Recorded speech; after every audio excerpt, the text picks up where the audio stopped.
All right, guys, today I'm going to be sharing a fun resource with you that my kids have really, really enjoyed.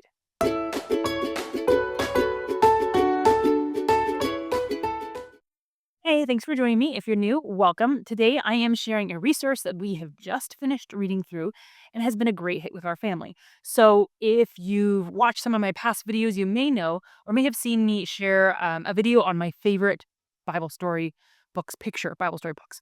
I can put a link up here for you to check it out. I was just sharing just how beautiful they were and how well put together. And they're made by the same company who does A Little Pilgrim's Progress and 3 books, Lithos Kids. And while I have one of those, I haven't read all of those.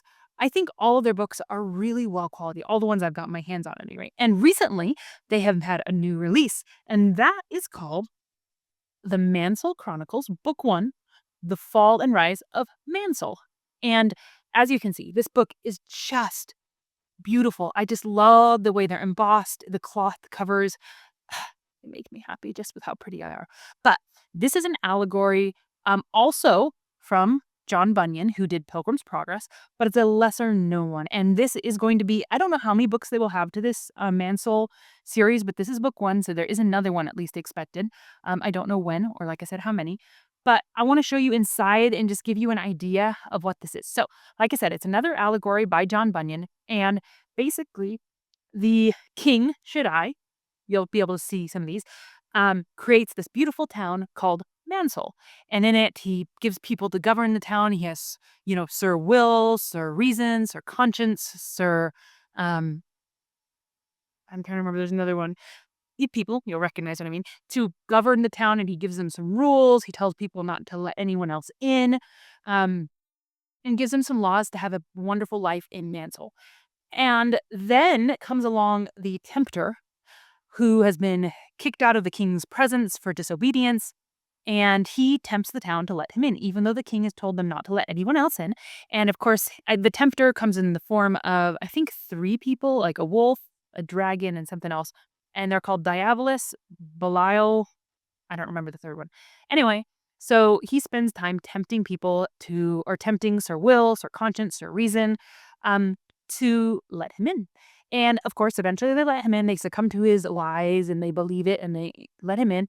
And he gives them pleasures that don't last, and he gives them false promises and all these things. And eventually, the king hears of it, and he sends his son, I think, I don't remember, Emmanuel. They might call him Emmanuel. I don't remember what they call his son, to come and ransom the city of Mansoul. And so he comes and he fights the dragon, and of course he wins and banishes the dragon from Mansoul. And that's kind of where the book ends. So I don't know where the next book picks up. I don't know what the next part of the allegory is, but I'm excited to see it. But you can totally see the allegory in this, right? Just the human beings and how we are tempted and how we have fallen into sin, but then how Jesus has given us that freedom and has kicked out the enemy, and we do not have to be bound by him any longer.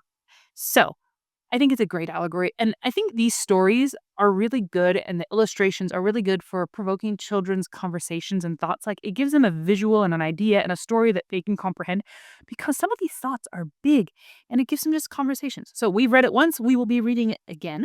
But what I want to do is I want to turn the camera on. I want you to see some of the pictures inside, just kind of let you see the artwork and how it's laid out, so you can get an idea for yourself. Like I said, I just think these are beautiful. I love these cloth bound, but like, I don't know if this is embossing, is that what we'd call it? But the gold inside, I think they're gorgeous. So we start with a dedication, your table of contents, a little bit of an introduction into John Bunyan and this story and kind of the history behind it and his history, just a little bit.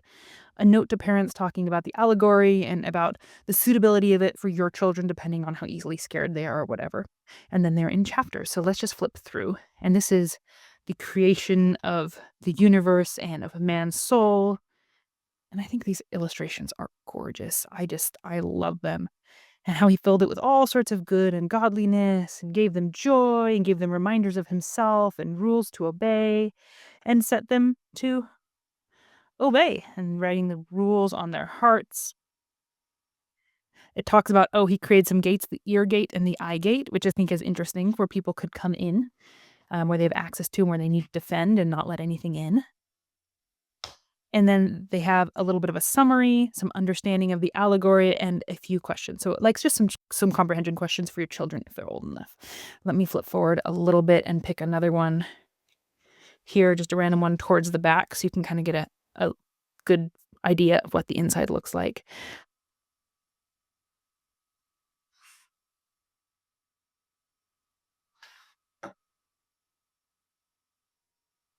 Like I said, these are just great visuals for kids as they're trying to understand some of the concepts. I think they've done a really good job of making it a real idea through visualizations. And then one more, I guess.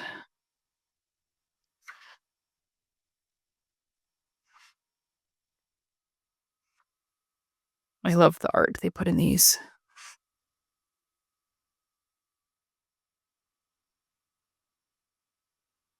So, yeah, very simply laid out, but wonderful. And my kids have loved it. They beg their dad every night to read more of the Mansoul book.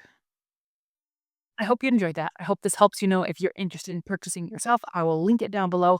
I so far have loved everything I purchased from Lithos Kids. Like I said, I love their Bible stories. I think they did a great job of Pilgrim's Progress, which I would say is probably what they're best known for. And I'm really, really looking forward to seeing the next installment in these chronicles. So post down below and let me know what of their products you've used and if you've liked them or not.